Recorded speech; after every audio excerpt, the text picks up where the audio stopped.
హైవ్యూర్స్ దొంగల పడ్డ 6 నెలలకి కుక్కల మురిగే అని చెప్పేసి ఒక సామెత. ఇది నాకెందుకు జగన్ బాగా యాప్ట్ అనిపిస్తుంది. దొంగల పడ్డ 6 నెలలకి కుక్కలు ఎవరైతే మురుగుతాయో మన జగన్మోహన్ రెడ్డి కూడా వర్షాలు వరదలు వచ్చినప్పుడు ఏం చేస్తాడు, అధికారం ఉన్నప్పుడు ఏం చేశాడు, నేను వెళ్ళకూడదు, ఇప్పుడు నేను వెళ్తే అధికారులు ఇబ్బంది పడతారు, సహచరులు సరిగా సాగు అని చెప్పేసి ఏం చేసాడండి, వర్షాలు ఆగాక వరదలు ఆగాక ఆ తర్వాత వెళ్ళేవాడు. ఏముండిద్ది ఇంకా ఆడ ఉండిద్ది చాలా ఉండిద్ది. ఎందుకంటే సహాయచరుడు సరిగా జరిగేలేదో చూడాలంటాడు. ఏం చూశాడండి, రెడ్ కార్పెట్, పెద్ద సెటప్, మళ్ళీ పక్కన పొలం దగ్గర రోడ్డు ఉంటే ఆ రోడ్లో వచ్చేసి దాన్ని ఏమంటారు స్టేజ్ లైట్ కడితే ఆ పొలంలో ఉన్న వరికి తెచ్చి ఈయన చూపించాలి. ఇప్పుడు ఇది ఉంది కదా బుర్ర, అది జగన్ సరిగా లేదని నాకు ఇప్పటికీ అనిపిస్తా ఉంది. లేదా ఆయన చుట్టూతో ఉన్న వాళ్ళకి సరిగా లేదేమో మరి.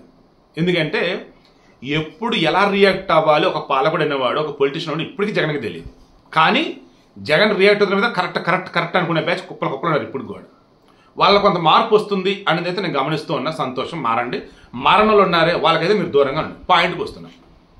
ఇప్పుడు తిరుమల తిరుపతి దేవస్థానానికి సంబంధించి లడ్డూకి వాడే నెయ్యిలో కల్తీ జరిగింది అన్నదాన్ని హైలైట్ చేసింది జూలై 23న, జూలై 24న నేను వీడియో కూడా ఇచ్చా.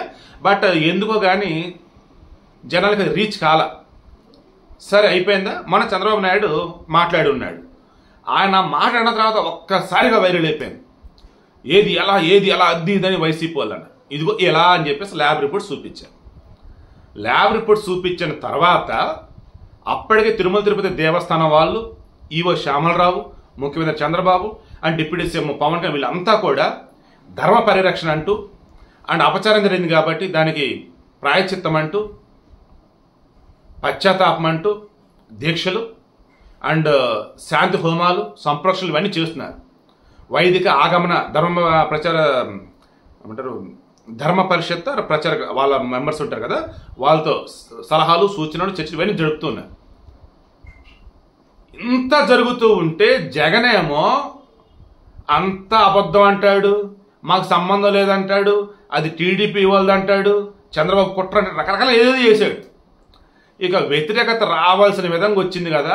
ఏ రేంజ్లో వచ్చిందంటే జగన్ కనిపిస్తే కొట్టేటట్టుగా తయారయ్యారు. ఆనాడు గాడ్సే కానీ గాంధీని కాల్చాడే, అలా ఎవరో ఒకళ్ళు విపరీతమైనటువంటి హిందూ భావజలమో లేదా ఇప్పుడు శ్రీవారి భక్తులు పెరుగుతున్నటువంటి ఉద్రేకమో కోపమో దీనివల్ల జగన్ కొడతారేమో అన్నంత ఇది కూడా నాకు వచ్చింది మొన్న మధ్య. ఆల్రెడీ ఆయన తాడేపల్లి ఇంటి మీదకి కూడా వెళ్ళున్నారు మన మొట్టటి కొంతమంది. సరే మొత్తానికి జగన్ ఏం చేశాడు, అగైన్ అండ్ అగైన్ అదే పాట పాడిందే పాటరా పాసిపల్ల దాసుడు అన్నట్టు అదే స్టోరీ చెప్తా ఉన్నాడు. కానీ దానికి మనం ఏం చేద్దాం, నింద మన మీద పడకుండా ఉండడానికి మనం ఏం చేయాలి, స్వామివారికి అపచారం జరిగింది, మనం దానిని ఇప్పుడు ఎలా పోగొట్టుకోవాలి అన్నది అసలు ఆలోచించాలి. ఇదిగో ఇప్పుడు ఇందా చెప్పానే దొంగల పడి అన్న కుక్కలు మరిగినట్టు, వర్షాల వరలు ఆగిపోయిన వారం రోజులకి వెళ్తాడన్నట్టు, ఇదిగో ఇప్పుడు ఏమన్నాడు, వైసీపీ వాళ్ళంతాట రేపు 28నాట ఆలయాలని పూజలు చేయాలంట. ఈరోజు చేయొద్దా? 28 వాళ్ళ కోసం అట. ఏందట, స్వామి చంద్రబాబు ఆయన కుట్రలతో కుతంత్రాలతో నీ యొక్క లడ్డూ పవిత్రతను దెబ్బతీశాడు. సప్లై చేసినాడు మంచోడే, చంద్రబాబు దెబ్బతీశాడు, పవిత్రతను దెబ్బతీశాడు. స్వామి నిన్ను కూడా రాజకీయానికి వాడుకుంటున్నాడు ఆ పాపాత్ముడు చంద్రబాబు అని దేవుడికి వెళ్ళి చెప్పి ఆడ పూజలు చేయాలంట. ఎవరు? వైసీపీ వాళ్ళు. మరి పండగలు వచ్చినప్పుడు ముఖ్యమంత్రి స్థానంలో ఉండి కూడా గుడికి వెళ్ళాల్సినటువంటి ఈ మనిషి గుడి సెట్టు వేసి గుడి సెట్టోడు అని చెప్పేసి కొంతమంది చేత అనిపించుకున్నాడే. మరి ఈ మనిషి ఇప్పుడైనా గుడికి వెళ్తాడా? ఫ్యామిలీలు గుడికి వెళ్ళి పూజలు చేయని చెప్పేసి ఆయన చెప్తుంటే మరలా ఈయన ఒక్కడి గురించి మాట్లాడతారండి మీరు అంటారా? సరే, మరి ఆయన భార్య భారత గారు ఈయన కలిసి వెళ్తారా? ఏ గుడిలో పూజలు చేస్తారండి? చెప్పండి, మీరే చెప్పండి. ఇప్పుడు జగన్మోహన్ అనబడే వ్యక్తి ఏం చేస్తాడంటే ఈ మధ్యకాలంలో ప్రతిదీ కూడా చాలా మేధావితనంతో మాట్లాడుతున్నాడు.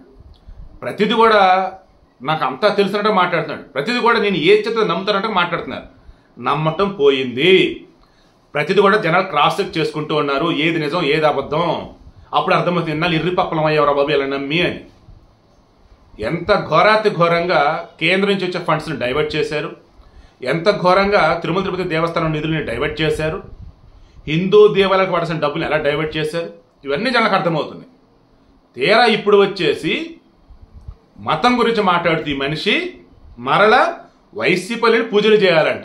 ఈ పాటికి ఈయన సతీ సమేతంగా భార్యతో కలిసి ఆ దేవదేవుడిని దర్శించుకొని చంపలేసుకుంటే అయిపోదును, లేదన్నప్పుడు ఇంకా తర్వాత కార్యక్రమం చేస్తుంటే అయిపోదును. ఈరోజు సుబ్బారెడ్డి ఎక్కడో హోమం ఏదో దీక్ష ఏదో చేస్తున్నాడు, హోమం అనుకోండి, హోమం 50 మంది చేస్తున్నాడట.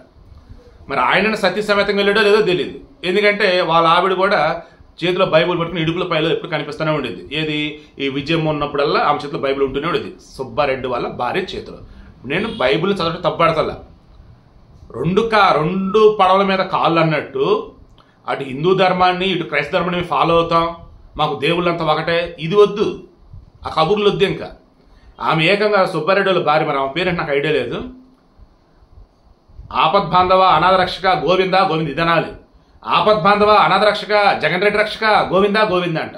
అమ్మో, ఇలా పిచ్చ పరాకష్ట బాబు అనిపించింది నాకైతే.